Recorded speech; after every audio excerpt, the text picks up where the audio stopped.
This podcast is sponsored by the White Bear Micropub in Southbourne-on-Sea. No loud music, no TVs, and no ringtones. Just good ale, good conversation, and good times. Just like a pub used to be. Check out www.thewhitebear.co.uk. Here come the cherries and we're heading for the top of the tree. Bournemouth is a team that's going to show Division 3. Here come the leaders and the scorers at the Saturday, showing how to win the Southern way. So we sing, come on Bournemouth, come on Bournemouth. While you're out there winning, hear the shouting and the singing. We sing, come on Bournemouth, come on Bournemouth. Here come the cherries, here come the cherries, here come the cherries, number one.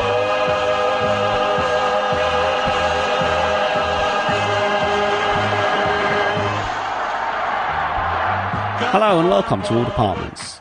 Our meteoric cherry stunned everyone aside from the Dean Court faithful with an epoch-defining 1-0 win at Premier League champions Chelsea yesterday. Here to joyfully reflect on how history was made, it's Jeff Barlow. Jeff, how are you? Well, sore throat, Mike, but very happy, mate, thanks. Yeah, I think we're all happy today. I normally make the notes for the podcast on the Saturday night after the game. Yeah. I couldn't do it last night. I couldn't settle down to it. I was too hyped up after the result. It was just an absolutely staggering day, wasn't it? It was fantastic. Likewise, I mean, I haven't really. I've read a bit in the paper about it. I went and had a breakfast out this morning. Picked up the Times and had a read through of that. Haven't watched any TV because I stayed in London a little bit yesterday and enjoyed the win. Obviously, that then gave me a little bit of a sleep in this morning. So I went out with the missus this morning, had a bit of breakfast, read a bit of paper. I've seen a quick clip of the goal, a number of clips on the internet, Twitter, Facebook, etc. of the goal. I haven't really seen much else. I don't know what the people on Match of the Day said. I've seen it once. I've seen it once live, and that's about it. And still want to take it in. I'm going to enjoy it all week. We'll watch all the replays and what have you on Cherry's Player and what have you. But just watched it once live. That was the best way to see it. I didn't travel yesterday. I've seen all the TV and media coverage, and it wasn't as good as being there. I've got no doubt about that. But it was still extremely satisfying and very exciting. Just going back to the few days leading up to the game, there was a bit of talk about how our fans were starting to become concerned about the game, saying they feared for us. Did you fear for us? No, I didn't really. I mean, I don't really fear. I wouldn't fear these big clubs at all because, we don't expect much from them, and I suppose I was probably more scared before the Newcastle game, and because you sort of almost expect to get something out of that, but not at Chelsea away. Just go there and enjoy the day. Basically, I don't ever fear it. What I've learned in the last few years is don't underestimate our club or our team or our manager, because they'll always come back and prove you wrong. Yeah, I totally agree with that.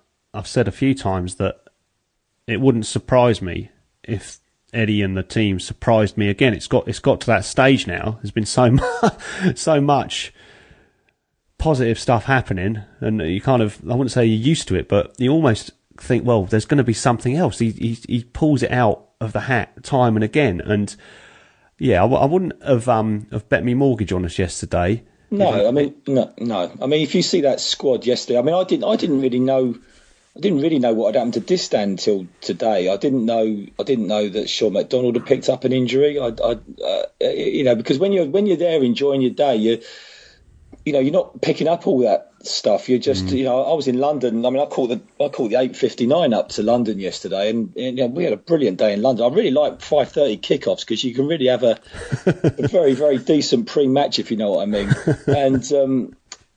And so we didn't really know what had happened. And they sort of was in the ground and they announced the squad, and the bloke next to me said, did they say they've got Pat Butcher on the bench? And so I have a bit of an EastEnders moment, and I said, no, he's a young lad that's just signed a new deal with us, and I couldn't believe that he was involved. But that's how thin our squad is now. Yeah, that was every fit player, available. Otherwise, Butcher wouldn't have been on the bench. He had, there was nobody else. The cupboard was completely bare, which obviously makes yesterday's result even more impressive. It's just like one impressive statistic after another, really, has emerged, well, both during and after the game. But the team, Eddie was pretty cagey about what was going to happen in terms of the goalkeeper situation. He didn't really say a lot about Arthur Boritz in the press conference before the game, and I think along with quite a lot of fans, I had a sneaking suspicion we were going to see Boritz, and he came in and he couldn't have really done much more to make up for the mistakes that he made against Watford and Tottenham. And Harry Arter, who was also reported to be carrying a hamstring injury, he was reported as being ill, or it wasn't a report, it was just talk on various platforms that he was ill, when it turned out it was Distan that was ill. And I was almost, well, I wouldn't say certain, but I was pretty sure Arter was going to play. And so, it was, well, it wasn't our strongest lineup because we've got quite a few of our strongest players on long-term sickness leave, as it were, or injury leave. But it was, well, it was just a team that I had enough faith in to think we can get something out of this. And it's easy to say all that now, but in the days and hours leading up to the game, I was thinking we have turned a bit of a corner recently. And although it would be immense to beat them, and it would be a surprise result, it wouldn't totally surprise me. But then, of course, you have to level all that against who we were up against, and that thing's been flying around today about the relative value of the squads. I think they've 230 million their starting team was, and ours was somewhere around 2.5 million. And we had 9 British-based players. If you count Harry Arter as being Irish and Matt Ritchie obviously Scottish, and they had this kind of League of Nations. I think they had one English starter, that was Cahill. Like I said, it's just one little fact after another makes our win all the more impressive, doesn't it? It does, yeah. I mean, I don't really like to talk about all the money stuff. It's it's an awful lot of, we're too much talked about money in football these days. I suppose it always was, but it's more so these days. And I mean, they talk about, their bench worth 70 odd million. I mean, our bench was worth more than our starting lineup.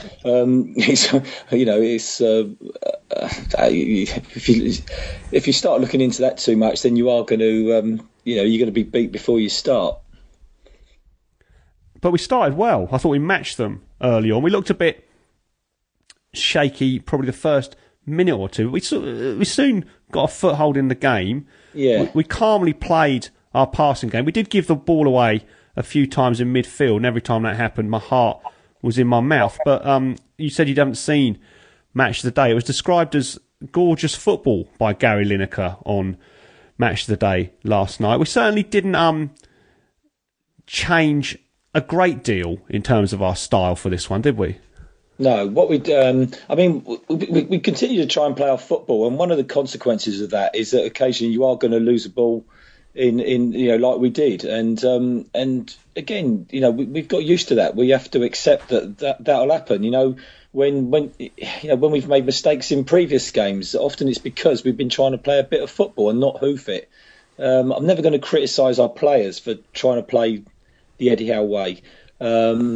We played very narrow yesterday. It's almost like they said to Chelsea, look, you sling all these crosses in and we'll just defend it. The fullbacks were really tight in. I mean, there were people around me who kept screaming at them to get out there and mark so-and-so, Mark Ivanovic, Mark, the other fella. And but it was clear that wasn't the way that he was going to do it. It was going to say, look, you have the ball there and sling it in, and we'll just defend it, and we did it. I mean, the man of the match, you could say pretty much conjecture between them on the field, but the absolute man of the match was Eddie Howe, because he was absolutely spot on.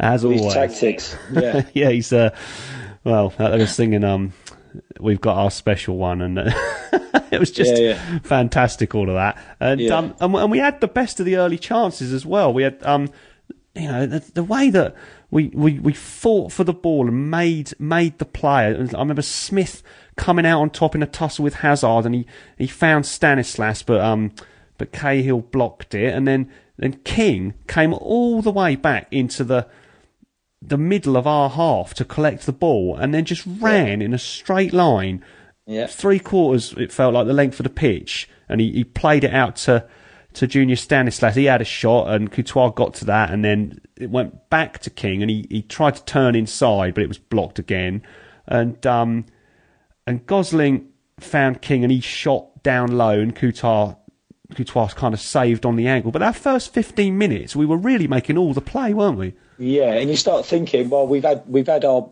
spot, we've had our period in the game, and we perhaps should have got something there. And then you sort of think, well, what's going to happen now? But no, we did have a real go in the first half. I was so impressed, so proud of our boys. As Jeff Mostyn says. But they were certainly a threat whenever they got the ball. And although, as we both said, we matched them in the first half, they had their chances as well. And this is where Boritz began to feature. And he made a series of, and seeing them back especially, I think we wouldn't describe them as world-class saves, but really decent Premier League standard goalkeeper save. Much better than he did in a couple of games recently. Hazard kind of bent one in and he put that round the post. Pedro had a curler and he had two bites of that because he had one blocked, he got it back, he dummied round a couple of players and Boritz dived to save and he tipped one round from Oscar as well. And it kind of goes to show that for a goalkeeper, and I remember talking about this on the podcast when Boritz was going through a bit of a bad spell a few games ago, and he subsequently went out of the team with injury and who knows what else was going on. But it's all about confidence, isn't it? Yeah, it is. I mean, and they did have good shots, but like you say, they were they were decent saves, but not world class saves. And I think their keeper Courtois, I think he had just as much to do as Boritz did, and we certainly weren't outclassed or anything like that in the first half. It was we looked just as dangerous as they did, perhaps even more so. Yeah, I was a bit disappointed when I saw Courtois was back in the team. Yeah, because Jose Mourinho reckons he's the best goalie in the world. Yeah. Whether he is or not, it's hard to say. But he didn't look it in the second half, and I'll come on to that in a little while with our goal. I was pleased to see Costa wasn't in the starting lineup. I thought Costa would have been very hungry, although didn't really prove to be the case in the second half, because there's been the controversy recently with him not being in the team, the thing with the bib, and him all that business about going out midweek. I thought that was quite strange in terms of very strange, you sort of saw the pictures of the three players, Ramirez, Costa, and Kennedy. Kennedy doesn't seem to, I think that's how you pronounce it, doesn't seem to feature in the first team that much. But there was no other players' photo, just, there were other players out. Well, whether that's true or not, we don't know. But there is absolutely no way Eddie Howe would allow that to happen. No, absolutely not. When I heard about that, I thought that would just never have happened in Bournemouth. The way I understand it is the whole team were out, and they've picked it. They picked this particular night for a night out because it wasn't a Champions League week, and it was something they were able to do. They had a free night; they were allowed to do it. Perhaps they didn't take us seriously enough. No, I just don't think Eddie Howe would ever have stood for that. No, I mean the times go out and Eddie, I think, is probably very firm on this, is at the end of the season. Yeah. After you've played your last game, then you can go out. I mean, obviously we had an exception after Bolton. He couldn't really keep the players indoors after that, but we were already promoted. But, I mean, it just doesn't really seem to be allowed anymore in the modern game, not like in the old days. Yeah. You know, the players might have a drink at home, we don't know, and I'm not sure if they do, they don't tell Eddie how. But, you know, that was one thing that did make me think we might have a chance here, because I don't know if you watched that documentary about Salford and the class of '92, and they had a night out for them, and then, I mean, you know, the TV production crew are making it look, linking the two things up, the night out followed by the poor performance. Yeah. But I thought of that at the time, and I thought, hang on, we could potentially benefit from this. So yeah, I thought that was all really, really strange, but I mean, it worked in our favour. Yeah, and this whole thing with Costa, you know, where he comes on, he wants to play the pantomime villain, and you know, he just comes across as such an idiot, you know. And I don't know why they put up with it. You know, someone like Chelsea, why would they put up with all that nonsense? I mean, I spoke to quite a few Chelsea fans after the game, and a large proportion of them said they're just absolutely sick of it. I mean, the guy said to me on the tube, he said I was sat, he said, so close to that incident when he got booked, that he said to be honest, he said, if I'd been a ref, he said, I would have sent him off. He said, if you saw the way he reacted to the ref, he said he should have gone there, you know. And he plays this part, and you know, I don't know why a club like Chelsea put up with it, you know. No, I read somewhere somebody described him as sort of central casting's ideal candidate for the baddie in a spaghetti western. Yeah, absolutely. Yeah. and yeah, exactly what you said about the booking is correct. I mean, I watched it on Sky, and he was booked, definitely a yellow card, and then he didn't put his hands or have any physical contact with the ref. I think it was Mike Jones, wasn't it? But he really fronted up to him and just, you know, was giving him the verbals and all that. And you sort of thought, is he going to send him off here? But he didn't. Later on, he kicked the ball away as well, which you might not have noticed. But I don't remember that, no. No, there was a throw-in, and he kicked the ball away.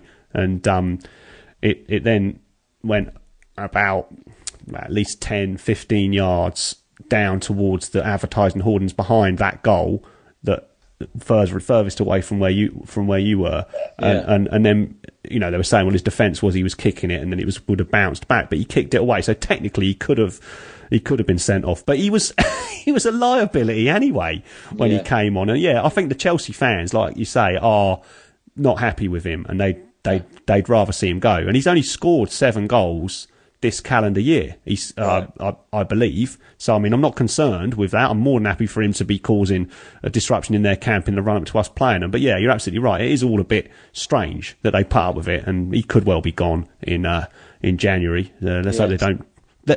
Although from our point of view, let's hope they don't get rid of him, and he continues to cause disruption. Anyway, we got to half-time at 0-0. Just before we go on to talk about the second half, just a couple of things. Our fans yesterday, watching from, you know, down the tube, as it were, on the telly, that was all you could hear throughout the game. There was no, I mean, Chelsea, I suppose they're the home team, and you don't always get as passionate singing from home supporters.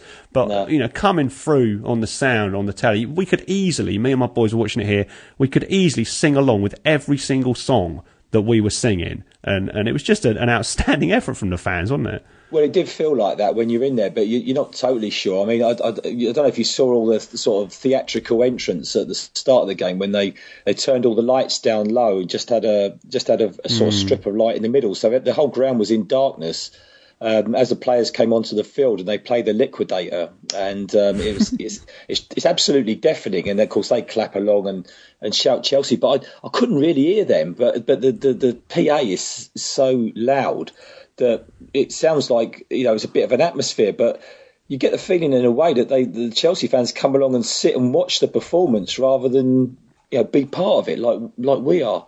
But being among our fans, it just felt as good as it's ever been, and I don't.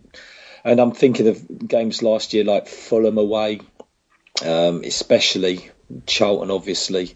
But that was right up there with performance from us away fans. Let's hope we don't get accustomed to success. I think that's what happens to teams like Chelsea and their fans. They get accustomed to success, and then they're only, from their point of view, they're only playing Bournemouth. They find it difficult to get themselves up for that one because, they've got plenty of rivals, both in London and around the country, the biggest teams and the Champions League, and so motivating themselves to, it's not like you have to motivate the team, but the fans coming to the game with their passion high, like we have been going to away games, because, there's more than one reason, but it's definitely it's all new, and, it's such a thrill to be where we are and in those situations, in those stadiums. And I hope we don't ever lose that. I mean, who knows what's going to happen in terms of our league position and all that kind of thing. But yeah, it's brilliant. It's just absolutely brilliant. It's another thing that wins generally appreciation from the wider footballing public, I suppose. I mean, it's not that's not that important, but it's still nice when it's recognised. The other thing I wanted to ask you about is, did you get your food voucher yesterday? I did get me a beer voucher. I had a beer. That's probably why we were loud. We all had a free beer, which was quite good. I did think it was supposed to be a tenner, but they gave them out and said you could just have one item off the menu, and so you could have anything you wanted, whether it be a bottle of water, a pie, or a burger, or you could have a beer. So most of us chaps went for a beer, and I'm happy to accept that. I won't say too much about away fans initiative, etc. I prefer to have cut price tickets, but that's enough for now. The White's Bear Micropub on Southbourne Grove is a proud supporter of AFC Bournemouth and sponsor of all departments. Head to the Bear for real ales, locally produced food, and plenty of good conversations about the cherries. Check out www.thewhitesbear.co.uk. So, into the second half, Mourinho brought Costa on for Oscar. We had a little chat about Costa's mixed performance. It wasn't really mixed and weighted on the positive side either. He was basically a bit of a liability for them. But they did improve in the second half. And they did. They put us under pressure, which was to be expected. A lot more pressure. They were definitely more possession, looked more dangerous in the second half. I don't know, perhaps, I mean, obviously the way we play as well, I always fear that we're going to run out of steam. I mean, the amount of effort that our boys put into any game, I'm just amazed that they keep going for 90 minutes. The effort and running that they do, working, is unbelievable. Yeah, well, that's another stat that came up on Match of the Day last night. I don't know if you've heard this one. What did they say? We ran 10 kilometres more as a team than Chelsea. 10 kilometres. I'm staggered. Staggered by that. Well, to be fair, it looked like we were trying. I mean, it looked like we ran more than them. It looked like our guys looked hungrier, more desire, more motivated. So it doesn't surprise me. I've not heard that stat, but that bears it out. It's such a big gap. You'd expect it to be maybe 3 kilometres between the two teams, but 10 seems enormous. And I mean, there was a couple of bits were highlighted, and Dan Gosling at one point lost the ball in an advanced position in their half, and then he popped up, what appeared like seconds later to win it back deep into our half, and just the work rate in the team is outstanding. And like what you said about, are we going to run out of steam? And I think we have at times, not just this season, but in the past as well, because it's such a high intensity way to play. But Eddie didn't throw the subs at 60 minutes, which he has a reputation for doing. I mean, he was obviously happy with the way we were playing, and he left the players on, even though some of them, I mean, I'm thinking about Harry Arter, for example, hasn't got that many games under his belt, but they just kept going and going and going, didn't they? Yeah, I mean, Arter's been magnificent. If you think the way he's fairly long-term injuries, come back in and they do say that, first couple of games back, they run on adrenaline, and perhaps they'll start falling back on performance. Harry Arter's had none of that. I mean, a lot of people would have him down as man of the match. But I wouldn't necessarily say that myself, because there was so many players you could pick out. I wouldn't even pick a man of the match, to be honest. Gosling, I mean, you watched him arrive at the club last year and then see what he did last season, what he's doing now. It's fantastic. Stanislas, people were saying about him last year. Look at him now. Thank God for Junior Stanislas. Words I never thought I'd hear last season. Yeah, Joshua King. I mean, there's a lot of mugs among our fans. So fans who wrote him off very, very quickly, and I'm glad I wasn't one of them. No, it's been amazing, the turnaround in some of those players. I think Stanislas is probably the one that sticks out the most for me, because he looked a shadow of what he is at the moment. Eddie's obviously worked with him before at Burnley and knew he had something and knew he could develop it. I mean, that's the thing about Eddie. He looks at these players and he thinks, I can develop them and I can make them better players. And he has proved it time and again. And you look at the back four we had yesterday, they were playing in League One. I think Smith, did he play in League Two with us? But anyway, they were playing in the lower leagues, our back four. And now they're... I can't remember if he played in League Two or not. No, certainly all our back four played in League One. That's and then yesterday... And this was a huge feature of the second half for a long period. They were putting in this titanic defensive performance. Yeah. And at this point, I should issue an apology, or something of an apology, on behalf of myself and Adi from last week, when we had, well, I wouldn't say we had a pop at Steve Cook, but we certainly put him under the microscope in the podcast last week. And it wasn't his greatest performance. Eddie took him off at half time. But I mean, along with the others, he was superb yesterday, wasn't he? He was. I listened to that podcast. I thought you and Adi were sounding like a couple of mugs saying that. So you were right. It wouldn't have been me agreeing with you. Sorry, Adi. But yeah, don't agree with you there. Cookie's been brilliant for us. He's just was excellent yesterday and back to his best. And Simon Francis has come into the middle, and in all the games that he's played in the middle, he hasn't looked out of place. And Adam Smith, of course, pretty much every time he gets a chance to have a bit of a run in the team. He had a little opportunity at the end of last season when Francis was banned for I think 1 or 2 games, and then he was appearing a bit more towards the end of the season. He's a good threat going forwards, and I think his defensive work is improving. And Charlie Daniels, I think at the moment, if there was a vote for player of the season, I'd be voting for Charlie Daniels. Delafeo last week handled him, no problem. I was amazed how well he did against him. This week, he had Willian, who's by all accounts been Chelsea's best player this season. He did really well against him. I mean, Willian got a few crosses in, but there was nobody there in the middle to get on the end of them anyway. Obviously Boris was superb as well yesterday. I mean, it was our best performance of the season yesterday, but the back four and then plus Boris, so the back five, they were just to a man titanic yesterday, weren't they? Yeah, you've just gone through the whole team and said they were the best player. You know that, don't you? Absolutely. You've just gone through the whole team. You've named every single one of them, and to be honest, you are correct to do that. The only one we haven't mentioned is a man who's always overlooked, but certainly not by the players and Eddie Howe, is Andrew Sermon, and he's the first name on the team sheet every week, isn't he? Andrew Sermon. I mean, he was. I said the one newspaper I read was I thought it was very good reporting, the Sunday Times, and he named Sermon as his man of the match.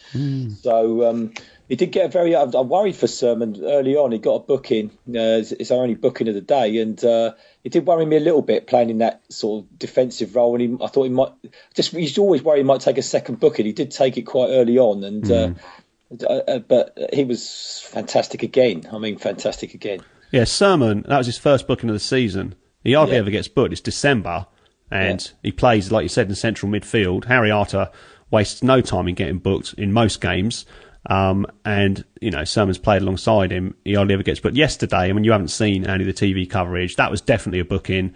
He went, I can't remember who it was, but went past him. He was clear, sort of driving into our half of the field. That was very clear for us. Yeah. They're very clear, very clear. I mean, as soon as he did it, I said that's a yellow. So, but it's not one like a Harry Arter where you worry he gets one early and he's gonna get another one. Obviously, if you're on a booking and it's in the first half, then you are riding that all the way through the game. But he's a cool head in more ways than one in the centre of midfield.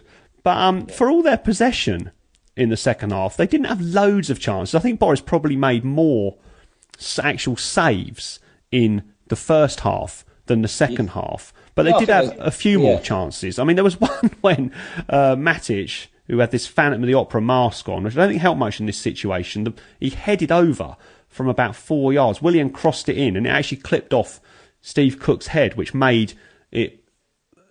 Matic had to react very quickly, and that was why he messed it up. But from where you were, you must have thought that was in. I saw it come across. I didn't see the deflection off Steve Cook. I just saw him in front of goal and hit him and went over. We all held our breath for a split second. So, you almost did. It's one of those ones you almost expect the net to bulge. But I didn't see the deflection at the time. So, again, I haven't seen that yet. But I don't know if that mask would have made any difference. I don't know. But, it was a scary moment. Yeah, I think Adam Smith cleared one off the line from Pedro. I think that might have been from a corner. It wasn't quite on the line, actually. It was a few yards into the 6-yard box.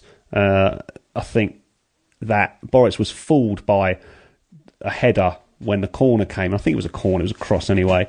And then Acosta did have one chance when it was chipped over to him. And he was... Well, there wasn't anybody between him and Boris, but he kind of had to go first time with the ball coming over his shoulder and stretch to get his foot to it.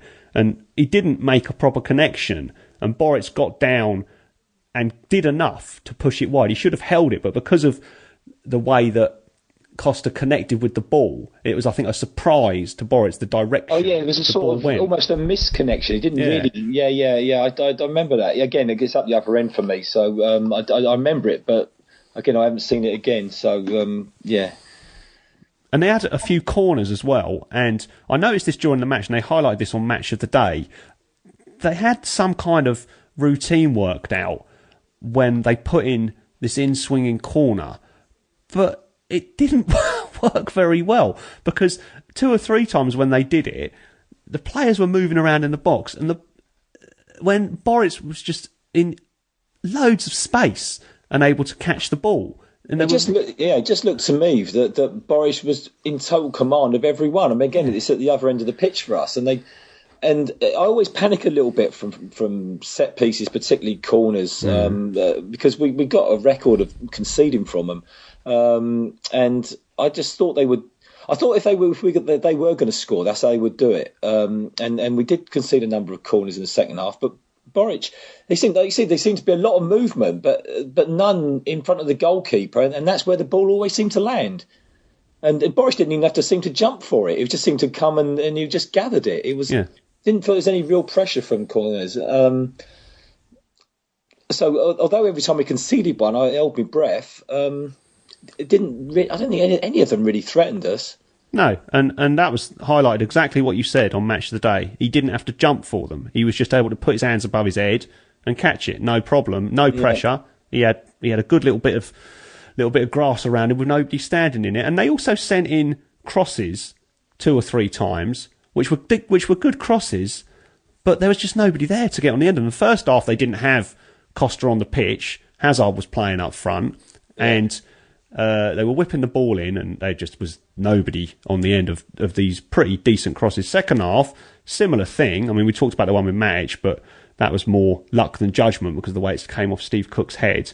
There was a couple of others when it was just kind of flash across the goal, but there'd be nobody there. Costa was out on the wing doing, I don't know, something like getting ready for his next starring role in The Good, the Bad and the Ugly or something. And I mean, as much as I want to praise our performance yesterday, and it seems strange saying this, it was partly down to Chelsea's shortcomings, wasn't it? Yeah, well, they looked as though, I mean, the crosses were very good. They often seem to stick it into this area between the goalkeeper and the defenders, and they just really wanted someone to get on the end of it. And you think with the players they've got, why wasn't that happening? But Costa never seemed to be getting himself. In the first half, they didn't have anyone. I mean, it's almost like Eddie Howe knew they wouldn't have a striker, so let them get their crosses in. We'll defend narrow. Let them get their crosses in. There's no one there to put them in. In the second half, you think, well, someone like Costa would be there, but his positioning was I don't know, all over the place. It just never seemed to be getting the end of anything. Yeah, Mourinho must be regretting selling Demba Ba now. He'd have got there all right. Yeah. Anyway, we got further into the half, and they had a claim for a penalty. Now, I've looked at this a few times. I don't know, you might have just seen it live, but Simon Francis slid at full stretch to block Costa's cross. Yeah, I've seen it online. I've seen a clip. Yeah, and his left arm is sort of dragging. He's got a dragging left arm behind him, and Costa then tried to play the ball in along the ground, and it hit Francis' arm. There's no way Francis could have got his arm out of the way. So there's, you can't say that's deliberate handball. No. If you if you were Jose Mourinho or a Chelsea supporter, you'd be saying that should be a penalty. We would probably, if it was one of their defenders, Cahill, that had done this when Richie had tried to cross it in, be saying, well, that should have been a penalty. But if that's the rule, which I don't think it is, then the rule is kind of a nonsense if you give penalties like that. That said, you go away to Stamford Bridge, and we haven't exactly had the best of luck this season, and that happens. You can, and work a team of our size against, there in their home ground against them, then it would have disappointed me a lot, but I wouldn't have been totally surprised if the ref had given it. But I think by the letter of the law, that is not a penalty, is it? No, and I didn't think it was a penalty. But again, I wouldn't have been surprised if they'd given it. The difference, like you say, with handball, it's got to be intent. I mean, and with a foul, like Francis because Francis likes to give away a penalty, doesn't he? Blimey. But the one at Swansea, with the foul, there doesn't have to be intent. If he accidentally trips him up, which he might have done at Swansea, then it's a penalty because it doesn't have to be intent. So it's not an intentional foul, but you can still give a penalty away. But it has to be an intentional handball. Mm. Is that right? Yeah. Well, to be honest, I haven't looked it up, but yeah, I think in recent years it seems that the refs have been more likely to give penalties whenever a ball hits an arm in the penalty area. And then there's all this talk about what is a natural position, what isn't a natural position, arm raised, even though it's not raised to try and hit the ball, it just happens to be up in the air or something. Yeah, I think they seem to give them if your arms are down or by your side, they don't tend to give it. If you jump in with your arms up, then they say that's an unnatural position. If you're stopping it, and then they often get given. I would have been gutted if they'd given that. I definitely don't think that was a penalty. I would have been gutted if they'd given that. No, you see a lot of. In fact, I saw Match doing this yesterday. You see a lot of players now with their hands. They actually join their hands behind their back, don't they? They do. Yeah. Of course, Francis couldn't have done that yesterday, and the ref did get that right. I think by the letter of the law. Jose was obviously fuming about it afterwards, but then I enjoy all that, so that's fine with me. That kind of brings me on to the next thing I was going to talk about, which was that although we were under pressure for a large part of the second half, I think what managers, Eddie Howe certainly describes as our game management, was very good. We had just a few little bits of professionalism that we see from other teams and drive us crazy, but helped us out and gave us a breather yesterday. There was players who were being fouled or going down and maybe staying down as long as they could, just to give us a little bit of a breather and kind of take away the pressure. And then the players were going over for drinks, going over to the touchline to speak to Eddie Howe and get drinks. And Mourinho after the game was not happy about this, and he was saying, well, it's like a basketball timeout and all this sort of thing. But you see it in every football match, especially when it's the away team, particularly in a situation like that, when you're going to a club like Chelsea, and I'm sure, even like Liverpool have done this when they were there away at Chelsea, that's just part of the game, isn't it? Well, I would have said so. I mean, I didn't feel it was excessive, but I mean, did they say anything on the telly about that? Because normally if it does happen to you, and it has happened to us a few times over the years, but I wouldn't say a lot. But I didn't think we did it an excessive amount, and I did hear he'd said something like that, but I don't agree with him. I don't think we did anything. Well, I mean, yeah, there seemed to be a couple of times when the players came over, but the Chelsea players came over as well. Probably not as many of our players as our players, but then our players just seem more together and want to come and speak to the manager. You know, Chelsea do look a little bit fractured at the moment in those sort of moments. You know, I didn't think we did. I mean, if you're asking me, did I think we wasted time? I don't think we really did much. No. No, it wasn't. It wasn't the same level as John Ruddy last season, wasting time by adjusting his socks when Norwich beat us at home. He did that about 15 times. But it was only mentioned on the TV because Mourinho, you know, they're always focusing on him, and you know all the coverage focuses on Chelsea. It's only what you expect, really. Yeah. And they were saying, oh, he's doing his nut on the sideline to the fourth official about the Bournemouth players coming and taking, you know, what he's describing as a timeout. He was doing the sort of T signal with his hands and shrugging his shoulders and all this sort of thing. But that's all just games. That's more gamesmanship. You know, both teams are indulging in it if that's the case. And all that stuff he does with the media is all to try and gain his team a small advantage the next time it might be happening, because then it will put the seed of doubt in the referee's mind, you know, that maybe he'll add on another 30 seconds or he'll stop the opposition's players from coming over for a drink because Mourinho has made it an issue in the media. And so people get cross about what he says, and he isn't very gracious in defeat and all that sort of thing. I've got two things to say about that. One is what I just said, which was that he does it deliberately. And secondly, I think in terms of yesterday, him having a few little digs at us post-match, that's good news, because if they'd have turned us over 3-0, he'd have had all nice things to say, but we'd have still got no points. Him having a few complaints is a sign that, well, we kind of arrived in the Premier League, haven't we? Yeah, definitely. I mean, I don't really mind Jose saying that stuff. I mean, I really like him, to be honest. I've always liked him. You know, to have that much confidence. And he's a brilliant manager. I mean, look what Chelsea have done when he's not been around. You know, not much. You know, well, Champions League win, I suppose, but but not. You know, I don't think they've won a league without him, have they? I think they won it under the other Dutch guy's name escapes me, but the guy who was always happy to smoke cigars and the players loved him. He wasn't even there for that long. But anyway, don't worry about that. But he's their best manager. He's brilliant and he's great. I'm pleased that he's in the English game. So, it's all mind games, and he's good at it. That's why he's one of the best managers in the world. You know. Yeah, I think he's easily the second best manager in the Premier League. Yeah, definitely. Anyway, we clawed our way back into the game in terms of possession, and we started to play a bit more in their half. They almost punched themselves out, I think, really, because they were putting us under pressure, but not, like I said before, a great deal of clear-cut chances. And then Murray came on 80 minutes. By this time, Josh King had run himself into the ground.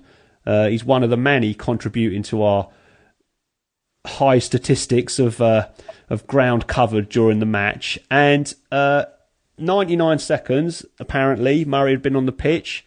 I think it might have been his first touch, and he scored. Now, this wasn't ever going to be a contender for goal of the month, although it will live long in the memory, this one.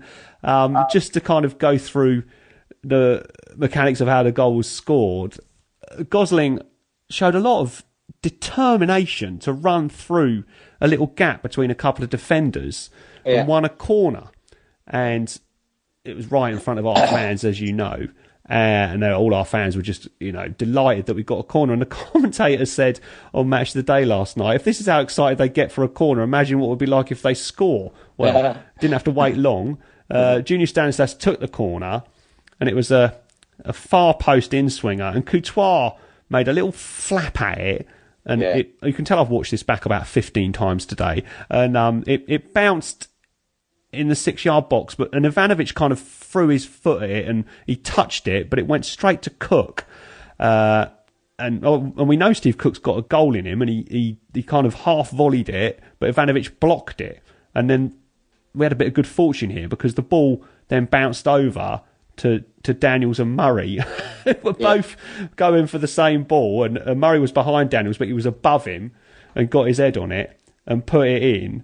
And obviously then we scored. Cue delirium. I think my wife doesn't come to watch football with me and my boys, and I think she may have for a moment thought that she'd actually married some kind of psychopath yesterday when we scored that goal, I think I was acting like a kind of Neanderthal on the day that he discovered fire, because I just, like everybody else, I'm sure at the stadium as well, went absolutely crazy when that went in. I mean, in the stadium, your heart must have been like beating out of your chest. It was one of those moments. It was, I had a quick look. I was trying to look around and see if there was any flag or anything. I didn't.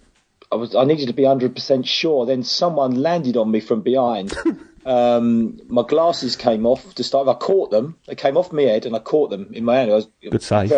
I had the reflexes of Borich there, and my daughter was there. Someone had. I could see her looking a little bit upset. Someone had grabbed her ponytail and swung around in it.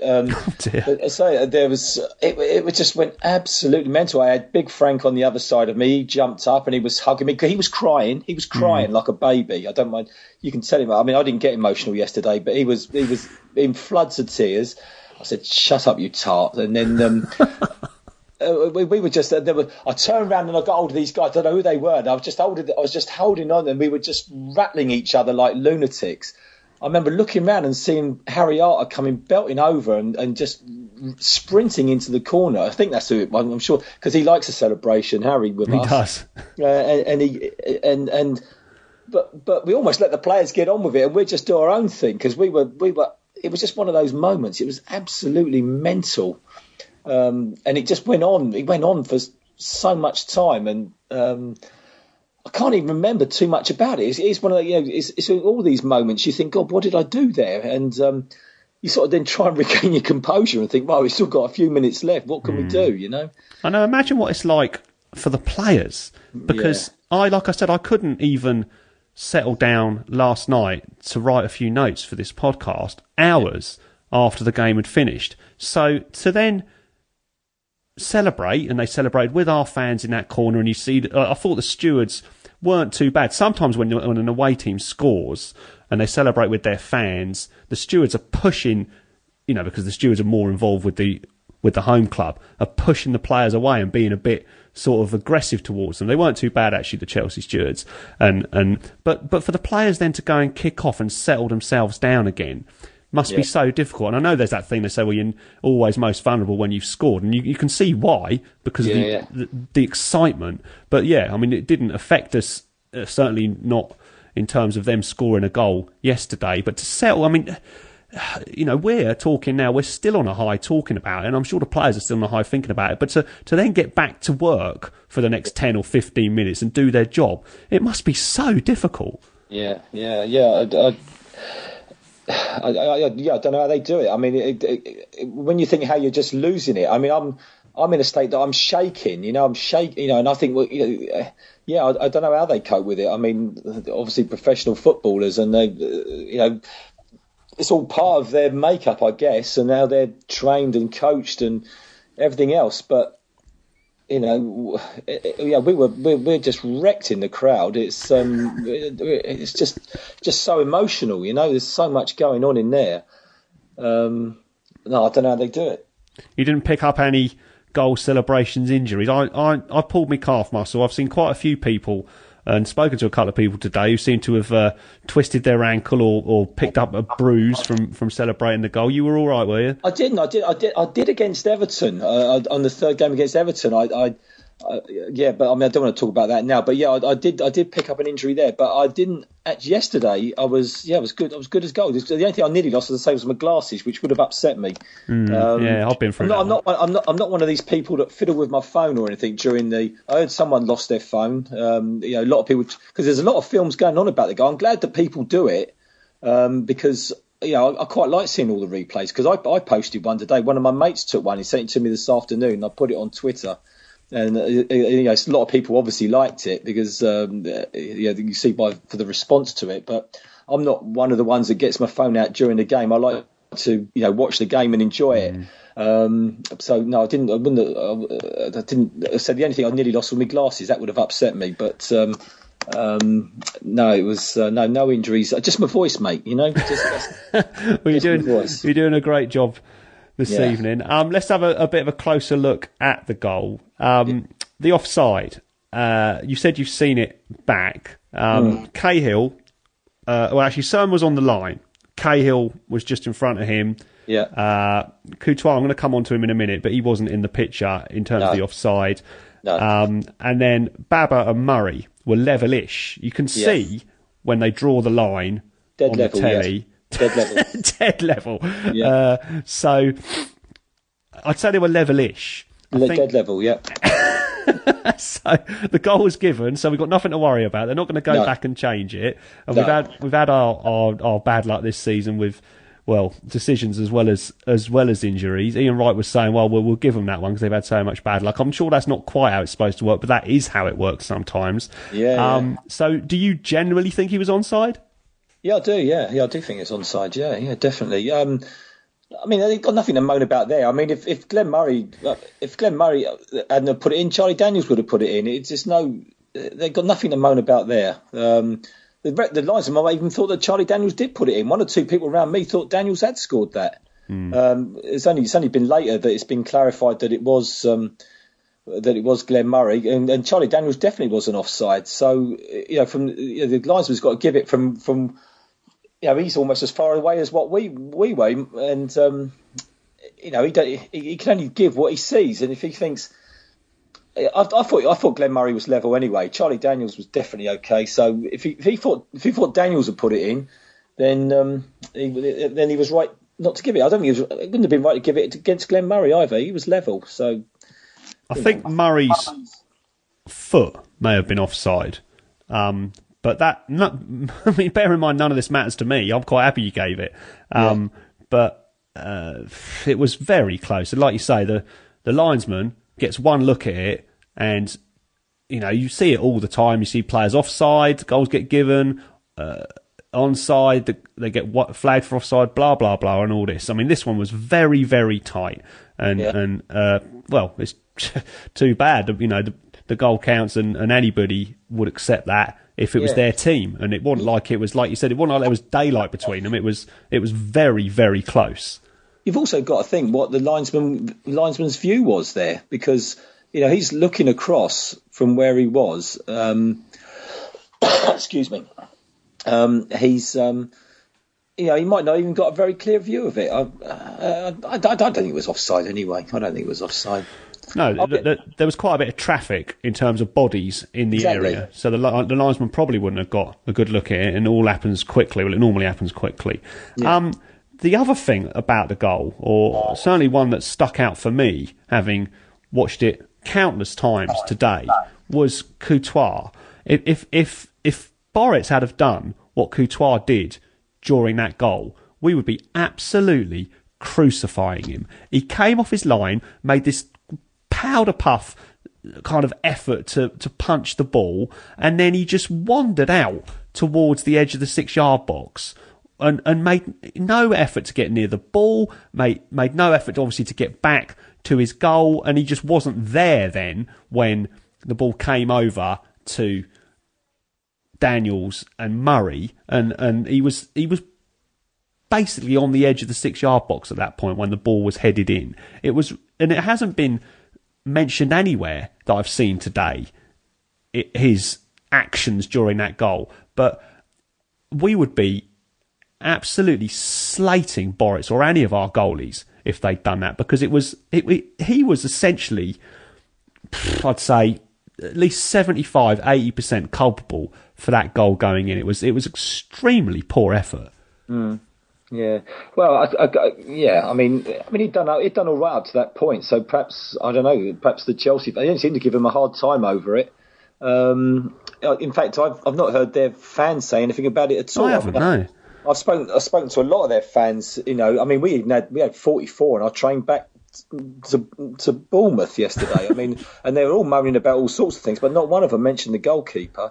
So whether or not it's just a one-off, I think the trouble is someone like Boric had done it, or even if Feds had done it. I mean, because we've had things go against us like that in other games, like the Tottenham game, or even Feds at Man City, where they've let go of one, and you start to see a pattern. If Courtois just done that once, and I mean, obviously he ain't played for a while, and he was their goalkeeper for the Championship season.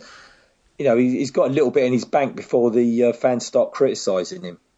Yeah, I was surprised it wasn't picked up on. But if you see the goal again, watch what he does, and it's quite poor. And the other thing was he wasn't helped out by his defence either, because Jose Mourinho, we said we think he's a good manager. He obviously is a good manager. Look at his record. But one of the things that he's built his reputation on is his teams are so well organised. In fact, he's been criticised in the past for that approach and for not being creative enough. And I mean, the way that Daniels and Murray were left in space because Zuma and Matic just kind of walked away. Yeah, I wasn't impressed with their defence. I mean, the only one who comes out of any credit at all in that game was Cahill. I thought he was their best defender, but any of the others just thought they looked very ordinary. Nothing special about any of their other defenders. Just nothing. I'd have been more worried if John Terry had been on the pitch, to be honest. I mean, I know he's not what he used to be, but he's got this presence about him, and he's obviously a good footballer, and I think we'd have been more, psychologically overawed by seeing him there than the people they had at the back. Because I think our players, might sometimes. I'm not sure if they are so much now, but they certainly in the past have been. They sort of hold these players in awe a bit. I mean, I know Tommy Elphick absolutely loves John Terry, and you almost don't want that. You want them to have not treat him with too much respect. But I think someone like John Terry would just demand that respect because of who he is and what he's done.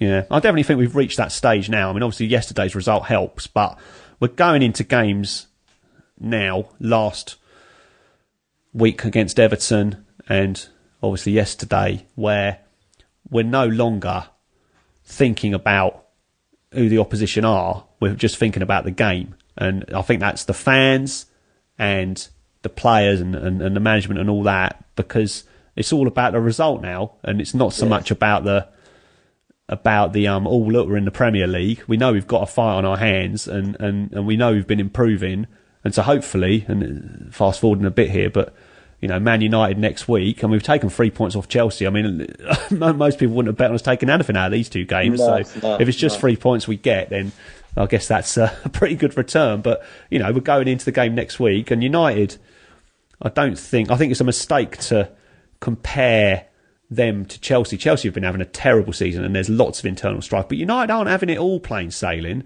They've got, I think, you get the feeling not everything's right in the camp, and the results, whilst they've been much better than Chelsea's, haven't been great, and there's been a lot of question marks about their style, which is kind of turning their fans and certainly the media to look at them through a dim light. But I think our whole mentality of being in the Premier League has recently gone from being, wow, we're in the Premier League, to right, let's get to work and try and get some points. Yeah, well, Man United, rubbish. I mean, fourth in the league, 3 points off top. Yeah.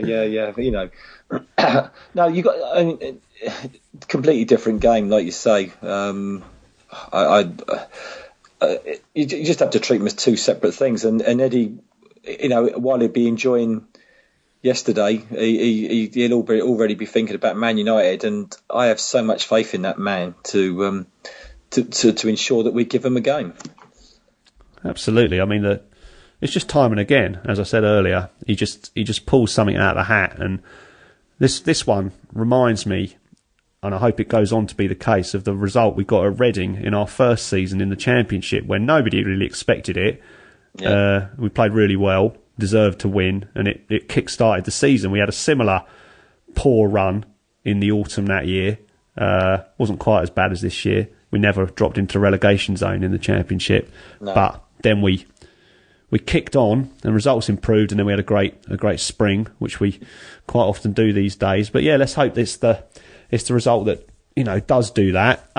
Just going back to the game, we did have a couple of late chances after that. I mean, we spoke about the players' ability to cope with carrying on playing after the huge rush of scoring the goal.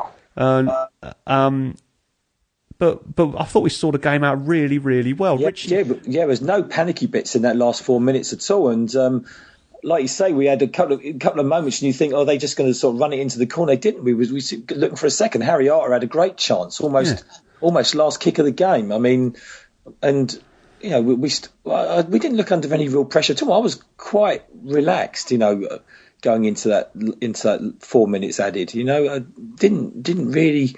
He didn't really threaten us. They looked like Chelsea had run out of ideas. We looked strong. We were still running. The players were brilliant yesterday. Players, I was so proud of them. They're brilliant.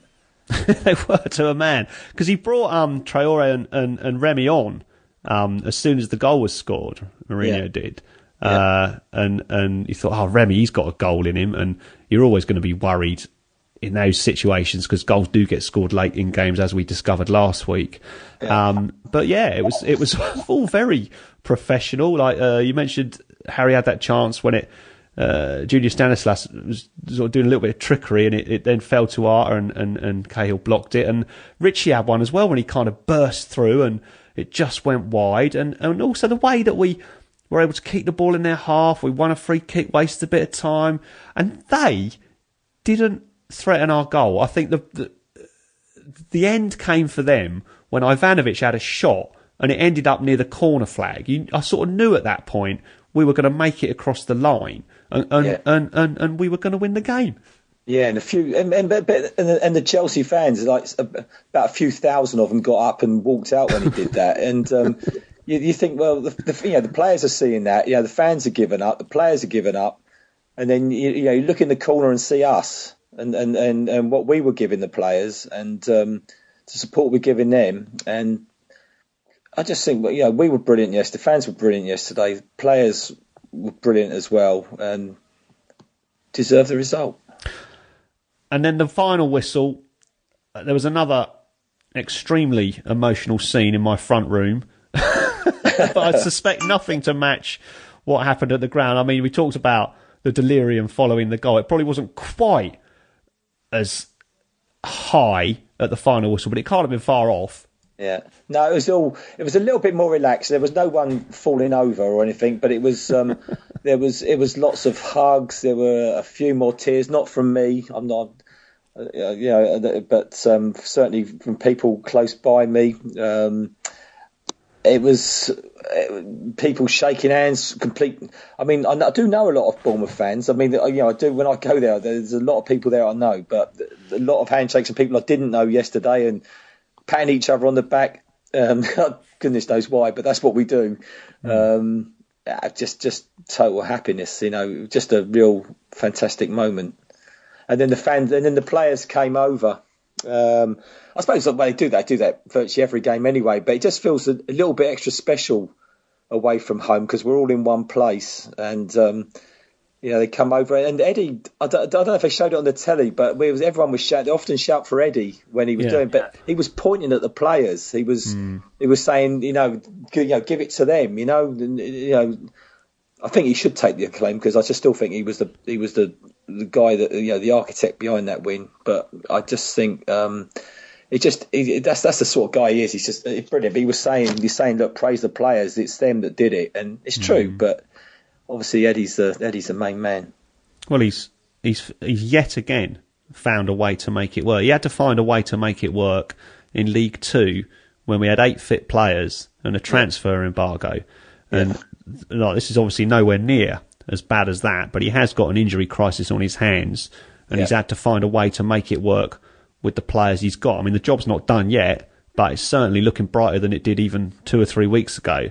And he's just, you know, an outstanding talent, and you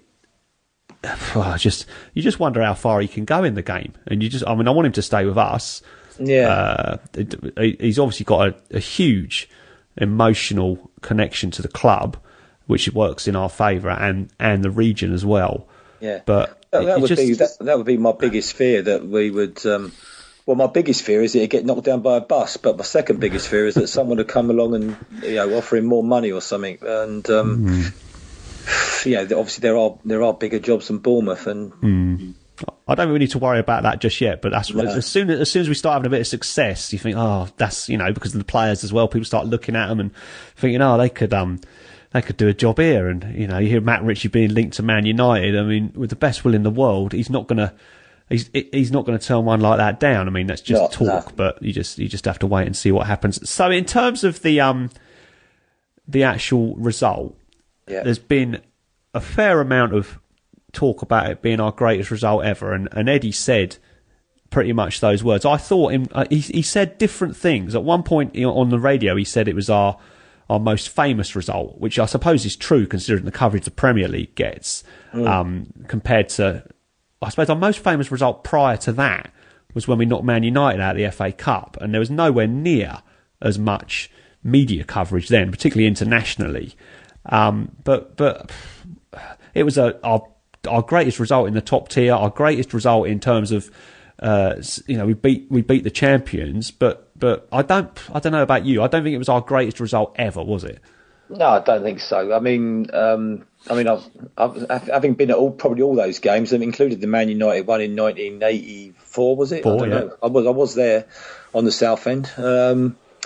I would say in 100 years' time, when we're all dead and gone, and the football club is still soldiering on, what people will look back on is what you won trophy wise and that sort of thing. That's what you tend to do. If you look back in your history, you think, well, you know, what have they ever done? What have they ever done?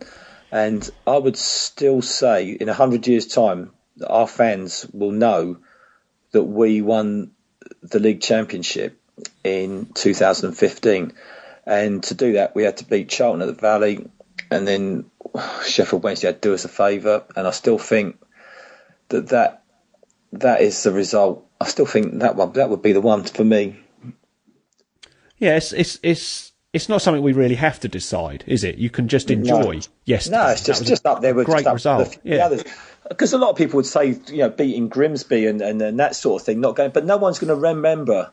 Well, I think the people will remember the Grimsby one. You know, you know, it's up to us old farts to make sure that people do remember that, and what happened in that -17 season. And I probably will be remembered, but I still think was when you look at it, football's about winning trophies and medals and that sort of thing. And I still think that's our greatest achievement: winning the league, winning the championship. Yeah, it was a glory-soaked day, and we've had I mean, you mentioned 2015, and it's starting to draw to a close, and it's after a result like yesterday's. I mean, it was already the greatest year of the club's history, but it just adds to that, really, and it's just nice to have another game to add to that list of, you know, games that come up when we do discuss what was our greatest ever game. And you experience them in different ways. I think your age has something to do with it, and also the situation at the time. I mean, I look back at. I mean, there was the one against Dagenham and Redbridge away in that year that we stayed up and avoided promotion. When the goal was scored, Moseley scored that goal, and it was really late in the game, and the delirium I felt for days after that was huge. And there's a few others I won't bring up anymore that, you know, would kind of make my list of the top 10. But yeah, I mean, I obviously regret not travelling yesterday. It was, like I said, it was pretty good in the front room, but it was obviously much better to be there. I think it's the unexpected that really gets you. It's the one, when you something happens that you didn't expect to happen. I think that's what really just blows you away, really. And you start thinking we're going to hang on for a point at Chelsea yesterday, and then we actually grab a winner. You just probably sort of didn't really expect that. So that's the sort of thing that gets you. But winning at Brentford back in the day and all that, those sort of things, didn't expect it to happen. Winning the league like we did, to suddenly win it like we did because someone else scored a goal on another ground. That's what gets you. It just blows you away. That's why we go to football. That's why we go. Absolutely, yeah. It's just been a great year, and the last few weeks. Been doing the podcast, and it's been obviously much better last week as well. It's been a bit of a different experience, much like going to the games, because we had just one joyous experience after another for most of this year, and then maybe the last couple of months it's been a little bit more hard going, although we certainly can't complain. So it's been nice to have you come on, voice just about made it through our chat and to enjoy this one. So you've definitely got one to add to your long list of glory days with the Cherries. Let's hope there's a few more before the end of the season. So thanks ever so much for giving us an insight onto what it was like to actually be there, because I know a lot of people listen to this in different parts of the world, and that's one that you sort of, if you could turn back the clock, you give anything to be there. So brilliant, Jeff. Thanks ever so much for coming on. Yeah, you're welcome, mate. Always good to hear from Jeff, and hopefully he'll have been reacquainted with his vocal cords in time for next weekend. Don't forget, if you want to get in touch, email alldepartmentspodcast@gmail.com, and you can follow on Twitter @alldepartments. Advent has started in the best way imaginable so far for our heroes in red and black, so let's hope Louis van Gaal and his Manchester United do the decent thing next week and ensure we can continue to enjoy this special time of year. So up the Cherries in All Departments, and goodbye. All Departments is sponsored by the White Bear Micropub on Southbourne Grove, the perfect pre- and post-game venue to chat about the game, and only a 25-minute walk to the ground, or there's a bus stop right outside. Wear your AFCB shirt on any match day and receive 30p off each pint. Check out www.thewhitebear.co.uk.